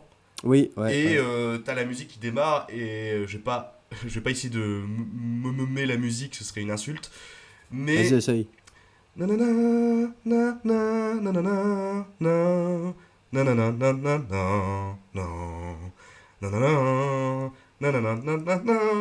ouais, c'est une musique comme ça. Le mec nous dit je vais pas essayer de mimer la musique, et là si je t'arrêtais pas, t'étais parti pour pour le un opéra de 4 heures là. De ouf. Et cette musique, gros, c'est la musique du compositeur, et le mec il est quand même assez connu, quoi. Il a fait les musiques, j'avais regardé, et c'est vrai que c'est d'autres films qui m'avaient plus ou moins marqué. T'as Le Géant de Fer, il avait composé pour Le Géant de Fer, le film d'animation. Piège de cristal avec Bruce Willis. Ouais. Et Highlander aussi, que bon, c'est un film qui m'a marqué pour Rip Bruce Willis d'ailleurs, Rip in Peace. Ouais, pensez à lui. Pensez à lui, ouais. Heureusement qu'on lui a retiré le Razzie, ça aurait été une insulte. Ouais. Et justement, pourquoi ça m'avait marqué? Parce qu'en plus, déjà, la musique a été récompensée aux Oscars aussi, les années 80, quand même. Et je trouve qu'en fait, toi tu t'en souviens pas très bien, mais en fait ça apporte, tu sais, on parlait d'héroïsme, de fantastique, et la musique correspond totalement à ça, et un peu, j'allais dire, transcendant d'un peu le bail, quoi. Genre un peu, soutient vraiment le propos, quoi. Genre en mode, on est dans un film fantastique, héroïque, et le thème principal se veut totalement ancré là-dessus, quoi. Après, alors désolé, je vais couper un peu peut-être ton enthousiasme, mais c'est peut-être pour ça que ça m'a pas marqué, parce que c'est peut-être juste une musique générique de film d'heroic fantasy, donc très orchestrale, avec des mélodies bien marquées, très... oui, peut-être, oui, effectivement, oui. Donc, peut-être que toi, c'est en tant que souvenir d'enfance que ça t'a sans doute marqué, mais écoute, je la réécouterai parce que de toute façon je la mettrai sûrement au fond derrière nos voix, donc peut-être que finalement je me dirais putain mais j'ai dit de la merde, en fait elle est trop bien. À vrai mec, c'est vrai que les auditeurs jugeront. Les auditeurs jugeront, mais c'est vrai que là je parle très grandement avec mon cœur, donc je suis hyper biaisé, hein, mais après aussi précisons que c'est la. Mais si tu ne parles pas avec ton cœur, tu parles avec quoi de toute façon? Avec mes couilles. Pardon, oups, oula. Mec. Censure. Ouf, qu'est-ce qui se passe? On avait dit propre le podcast. C'est vrai, propre. Avec mon âme. C'est déjà mieux. C'est déjà flutre. C'est déjà mieux. Déjà, il y a le cœur qui a parlé de la beaufrie. J'ai pas pu me réfréner pendant. Oui, c'est ça. Non, c'est en fait ton cœur, t'as un cœur pour l'émotion et un cœur pour la beaufrie. C'est ça. C'est deux choses séparées chez toi. C'est deux choses séparées, mais parfois en fait il y en a un qui, tu sais, un peu comme. C'est Venom un peu. C'est un peu ça, tu vois. Alors c'est. J'ai une double personnalité. Voilà. Et après, je pense qu'il y a un truc qui a fait que cette musique a été surutilisée, c'est qu'en vrai c'était aussi la musique. Disney a racheté les droits de la musique et ils l'ont surutilisé pour faire leur promo de Blu-ray disque. Tu sais, ouais, genre tu remettras la promo publicitaire des Blu-ray Disney, genre Enter a New World, a Fantastic World, et ils ont repris cette musique de Michael Kamen en arrière-plan, et du coup mais aucune race Disney, quoi. Ah vraiment, après ils ont racheté les droits, du coup bon voilà, mais ouais aucune race quand même, mon gars, genre c'est une musique de film. Surtout pour enfin je sais pas, genre tu sais tu vends des Blu-ray, quoi.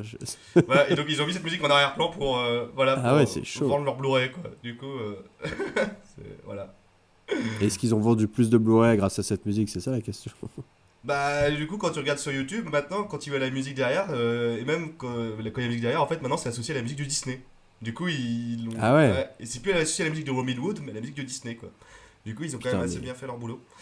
Disney, cette entreprise du mal. Ouais, c'est le Dark Vador. Ah bah non, même pas. Parce que Dark Vador, c'était racheté aussi. Bon, c'est. Oups, bon, voilà, compliqué. Ouh là là, touchy. Touchy.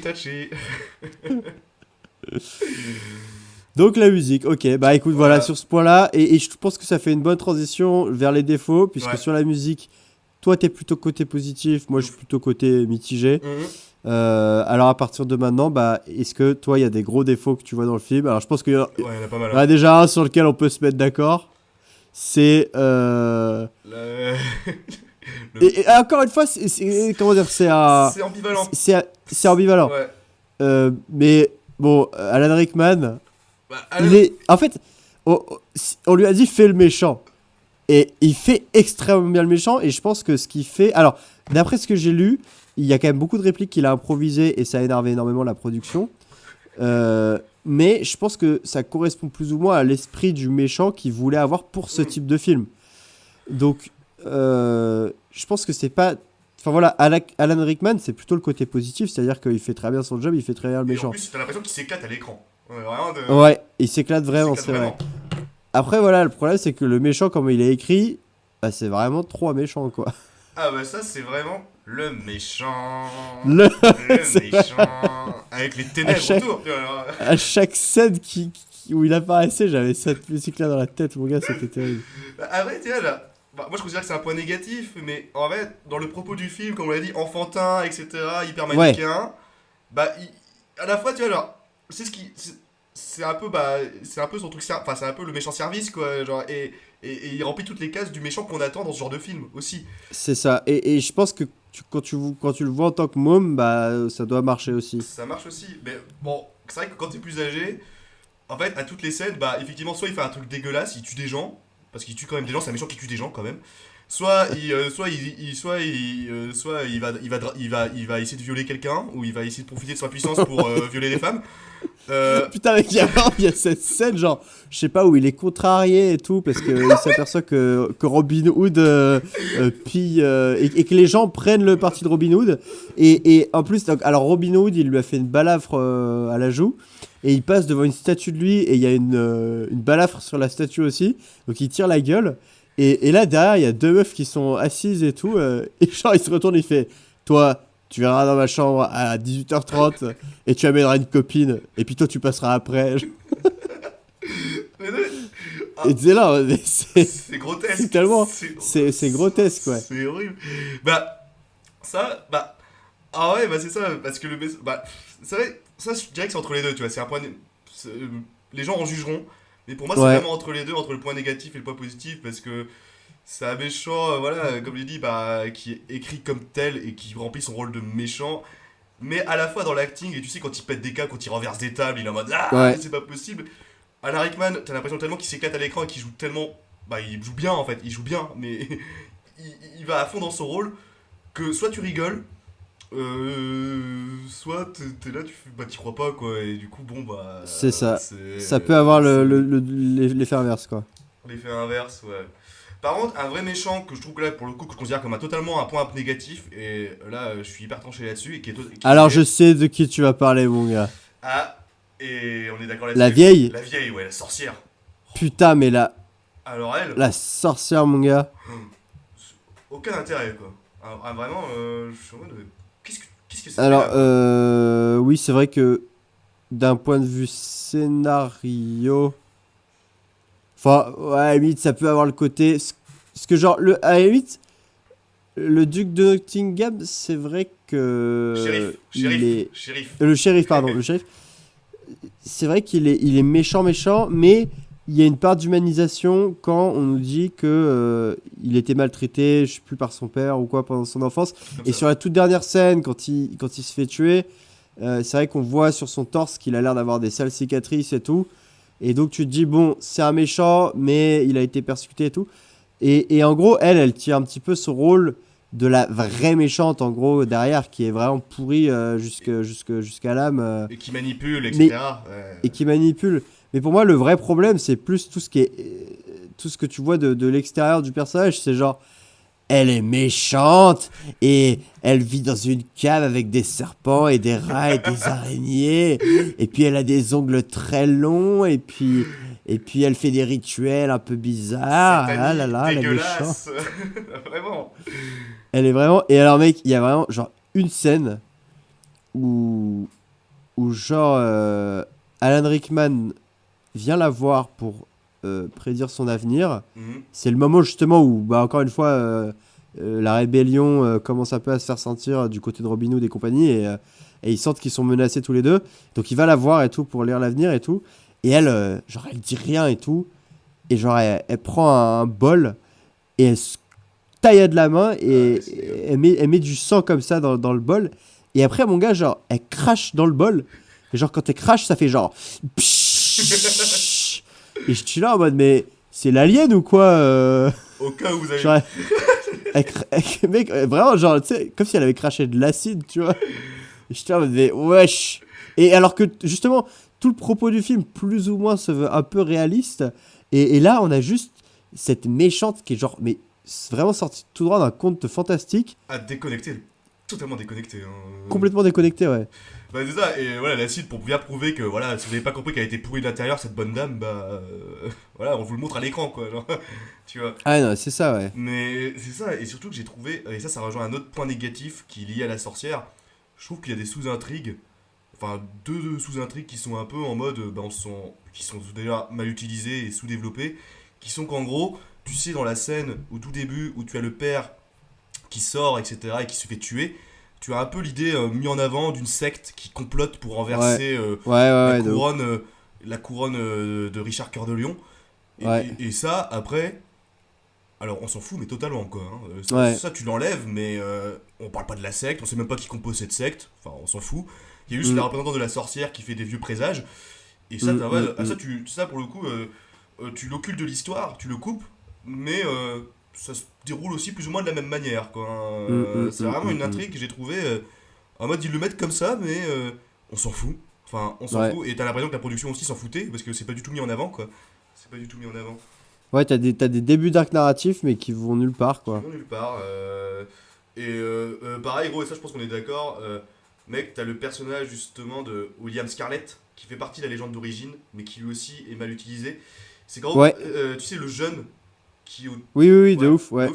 Et bah voilà, pour nos auditeurs, le jeune, en gros, c'est un des résistants, etc., de la troupe de Robin, mais... Et oui. Voilà. Pardon. Oui. Non, vas-y, excuse-moi. J'allais dire, dès le début du film, on sent qu'il y a une forme d'animosité vis-à-vis de Robin, et on sait pas pourquoi. Parce que vraiment, lui, il l'aime pas, et on sait pas les tenants et aboutissants. Et mec, là, quand t'apprends un peu la dévo, pourquoi il l'aime pas... Mais genre...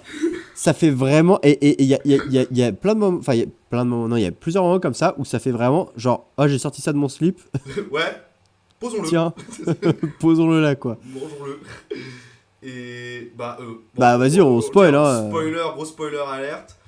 Même si c'est pas hyper important, hein, en soi. C'est quand même... On apprend que le fameux William Scarlett, donc qui n'aimait pas Robin depuis le début, il n'aime pas Robin pour une très bonne raison. Parce qu'en fait, il est le demi-frère de Robin... né d'une engeance entre le père de Robin et une de ses servantes.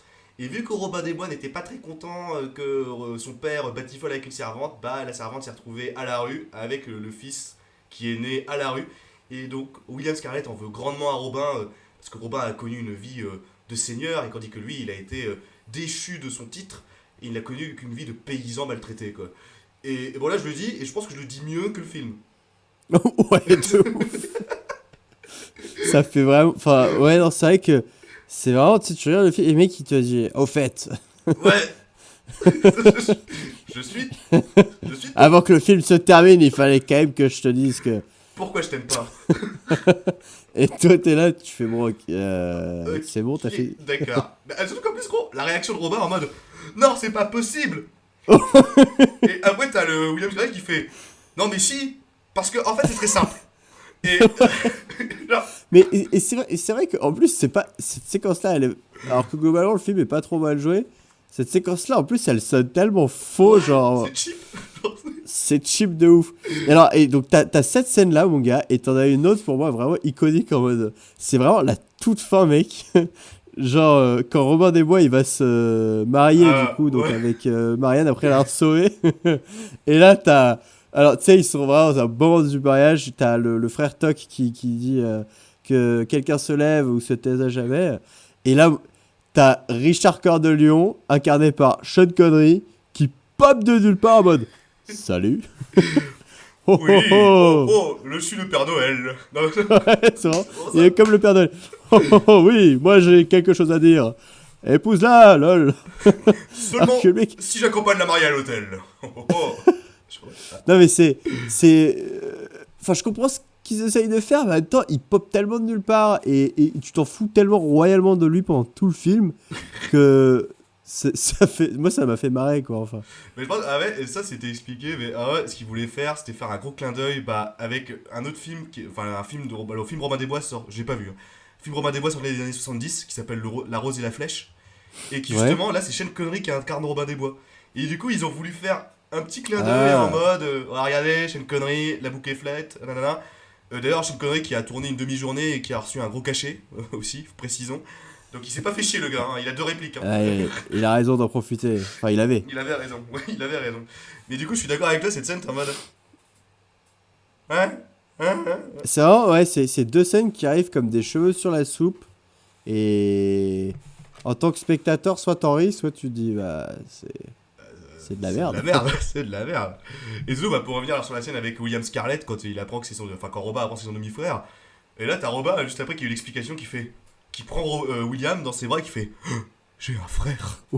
Ouais, genre, en un instant, il devient beaucoup trop émotionnel et t'es là, c'est pas une réaction normale, genre. C'est ça, ouais, tu te dis, ok. Alors que surtout que le mec a été envoyé pour le tuer quelques minutes plus tôt, quoi. Ouais, en plus dans l'histoire, ouais. Et t'es en mode, ok, ce film se veut fantastique et tout, tu vois, mais t'es en mode, ouais, là, non, attendez, il y a une limite il y a une limite à la mièvrerie, tu vois, genre Ouais. au niais, ça se passe pas comme ça. Moi j'ai un frère random qui apparaît, qui me dit que voilà, qu'il est lié d'une précédente, de l'union de ma mère et mon père, ou je sais pas quoi, et qui dit, j'ai un frère, enfin je suis ton frère, je suis en mode, ouais, non, mais dégage, j'ai envie de garder mon héritage, calme-toi, frérot. Ah, mais toi, t'es un enfoiré de capitaliste. Moi, je serais peut-être plus dans l'entre-deux, en mode, on va peut-être discuter avant de se faire un câlin, tu vois. Ah ouais, Surtout que t'as essayé de me tuer il y a 5 minutes. Ouais, en prenant ça en compte aussi, ouais. En prenant ça. Donc ouais, je suis d'accord, on est d'accord là-dessus, ouais, il y a des facilités scénaristiques quand même, hein. Mais aussi, mec, il y a aussi une autre facilité que je tiens à souligner qui m'avait marqué quand je l'ai revu ce film. Et ça, c'est aussi un truc drôle, je trouve. C'est qu'à un moment donné, tu vois, t'as la sorcière qui dit, en mode, tu sais, c'est un moment où ils ont repéré le camp de Robin des Bois, ils vont l'attaquer dans la grande scène de bataille. Et là, t'as la sorcière qui fait, à quelle personne on va appeler pour envahir ce camp? Et là, elle fait, les Celtes. Les Celtes. Et là, avec un air hyper, oh, les Celtes, tu vois là. Les Celtes, Les Celtes, tu vois là, vraiment, oh, les grands méchants badass qui vont tout défoncer. Et lors de la scène de bataille, les Celtes, c'est eux qui chargent en premier et ils se font rétamer la gueule. Et du coup, déjà, mec, rien que les Celtes, tu les vois, on dirait que c'est des mecs qui sortent d'un Technival. Genre, rien que d'apparence, ils font pas peur. Mais alors, c'est vrai que, en plus, en termes d'efficacité de stratégie de bataille, c'est pas ouf. Efficacité, stratégie de bataille, et puis surtout, genre, ouais, genre, enfin, c'est même pas appuyé que c'est une énorme menace, sauf quand elle dit les Celtes, justement. Ouais, non, vraiment. Tu t'attends à un truc. Tu t'attends au 1 de Mulan, quoi. Ouais, qui débarque et qui arrive en meute, enfin. Alors que là, tu vois 30 pecnos qui sortent de teuf, et qui sont bourrés en plus, qui sont encore bourrés de la veille. Et qui sont, c'est vrai que c'est... Et qui sont défoncés. Ouais. Mais en fait, c'est vrai que j'avais oublié cette séquence-là. Mais... En fait, c'est ça, t'as plein de petites scènes de facilité scénaristique, qui s'ancrent, on le répète, dans un film qui se veut, qui se veut bon enfant, mais tu te dis parfois, ouais, un peu too much. Moi, j'ai aussi la scène, tu vois, où, à un moment donné, à la bataille finale, tu sais, t'as Robin Hood et Azim qui sont sur la catapulte, et pour passer au-dessus de la muraille, parce qu'ils assiègent un peu le château, la porte est fermée, oui, ils montent sur la catapulte, et tu te dis, il se fait, on se retrouve de l'autre côté en mode, on va mourir. Et là, ils sont éjectés, ils passent par-dessus la muraille, c'est pas possible. En logistique, je connais rien en science, mais en logistique, c'est pas possible ça. Et alors, grâce à un ingénieux système de contrepoids, ils sont balancés à 300 mètres, et ils se retrouvent, ils atterrissent dans une botte de foin. Non, mais déjà, surtout, ils se font lancer en catapulte, mais tu sais, genre, un lancer en catapulte, genre, je suis pas expert non plus, mais normalement, ça a une trajectoire quand même plutôt horizontale, tu vois. C'est ça, parce que c'est pour envoyer des trucs loin, pour taper contre d'autres trucs. Là, les mecs, tu les vois sauter, genre, vraiment à la verticale, genre, c'est comme si C'est ça. tu sens le bon coup de trampoline, tu vois. En fait, il manquait plus que le bruitage, genre du boing, en mode. Ouais. Ouh. Et effectivement, ils atterrissent, alors qu'ils savent absolument pas ce qu'il y a derrière ce mur, ils atterrissent pile sur une botte de paille, mais vraiment, posez là à cet effet, quoi, enfin. Bah, c'est un peu les bottes de paille d'Assassin's Creed, là. Tu vois, genre, Ouais, quand tu fais ouais. le saut de l'ange, quoi. Elles sont là, quoi, pour te soutenir. Donc, ouais, bon. Il y a des scènes comme ça où, j'allais dire, niveau crédibilité, ça porte On est, arrière. ouais. Ça porte arrière, quoi, ça porte arrière. Mais voilà, au final, c'est peut-être les seuls petits éléments qui font que ça enfin, c'est même pas que ça a pas bien vieilli, c'est que je pense que c'était déjà ringard à l'époque. Ouais, je pense, ouais, oui, je pense, oui. Mais Donc, bon, ouais. en même temps, j'allais dire, ça rejoint l'idée d'un film, un film romancé et héroïque, quoi, du coup. Oui, voilà.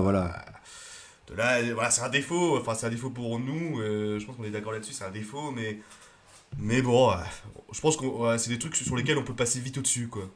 Mm. Voilà. Bon, est-ce que tu as encore des points négatifs à dire, mon cher Jules, sur...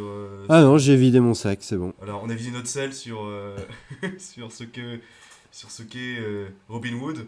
Bon, bah, à qui on peut le conseiller maintenant, ce petit film? Ah ouais, À qui tu le bah, conseillerais, bonne mon Jules? question. Parce que moi, je l'ai vu...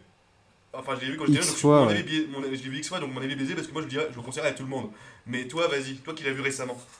Bah, moi, je trouve que c'est un bon film, genre à regarder un dimanche soir quand tu bades un peu, justement. Tu vois, c'est un film de dimanche soir où tu peux le regarder en famille, pas avec des enfants trop jeunes, encore une fois, on le répète. Mais qui te fait te sentir bien, qui te donne des petites vibes d'aventure, de tolérance, d'acceptation de l'autre. Et voilà, ça se regarde bien, voilà, si tu veux pas te prendre la tête, à tous les âges. Donc pour moi, ça correspond bien à un film de dimanche soir, tu sais, pour lutter contre la déprime du dimanche soir.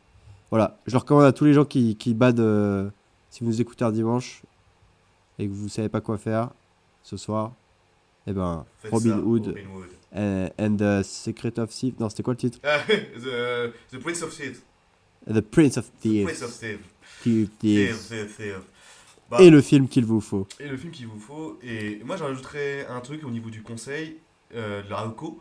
C'est que, bah, ça rejoint à un truc que j'ai dit en intro ou dans la première partie, c'est qu'il y a maintenant beaucoup de films Moyen-Âge d'époque qui se veulent une critique de la société, notre société actuelle, et qui ont un propos politique très sérieux. Très très sérieux. Ouais. Et en oubliant parfois qu'il y a le côté un peu fantastique aussi qui devrait être mis sur le devant de la scène, notamment pour des films qui abordent des légendes, notamment par Robin Hood. Et par exemple, je vais faire le parallèle avec le film de Ridley Scott. Ridley Scott, j'ai détesté cette adaptation parce que c'est vraiment un film avec qui se veut vraiment trop ancré dans le réel. Tu vois, genre trop ancré dans le. Et qui veut vraiment aussi un peu une critique sociétale, etc. en amont, tu vois. Et je suis en mode qui se prend trop au sérieux, quoi. Et je suis en mode, si vous voulez voir des films un peu qui ne déforment pas les légendes de base et qui ne sont. Enfin, qui prennent. Enfin voilà, et ce film prend que la légende comme elle est en fait. C'est-à-dire une légende hyper romancée, héroïque. Et si vous voulez revenir un peu à une vibe. Une good vibe un peu comme ça pour des films d'époque qui ne se prennent pas trop au sérieux, bah Robin Hood est le film qu'il vous faut. Voilà.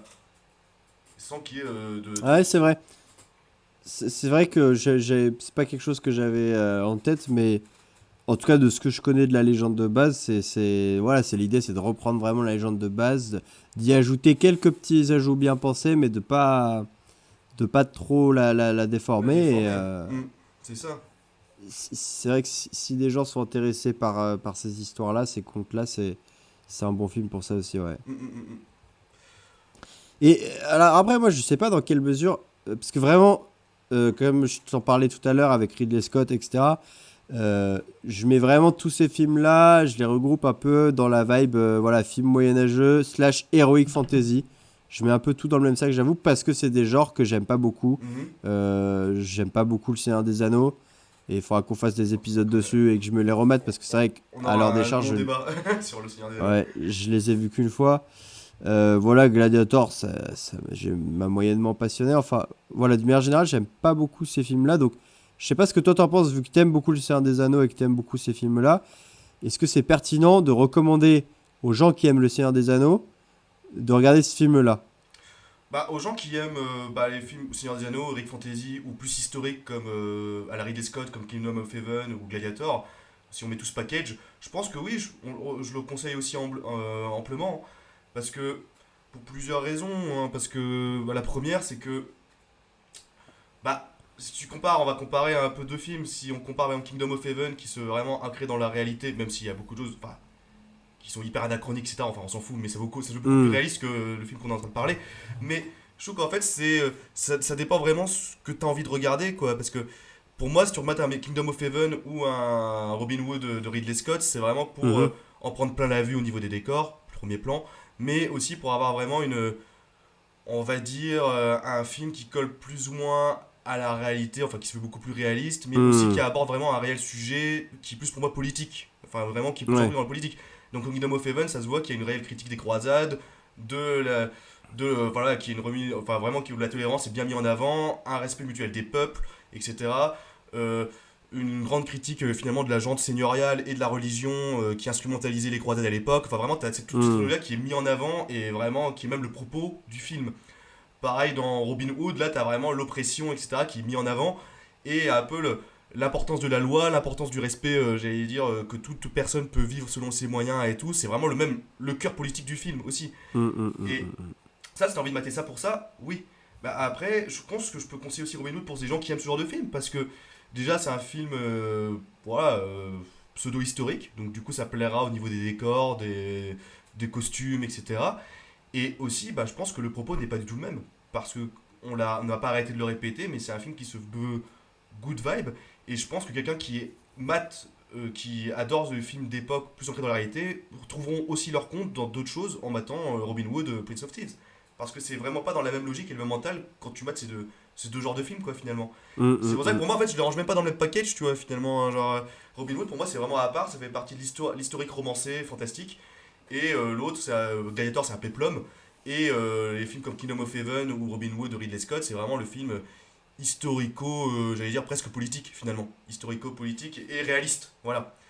Et Seigneur des Anneaux, lui je le rends aussi dans une autre cage qui est l'Heroic Fantasy. L'Heroic Fantasy, le vrai Heroic Fantasy. Le vrai Heroic Fantasy, tu vois.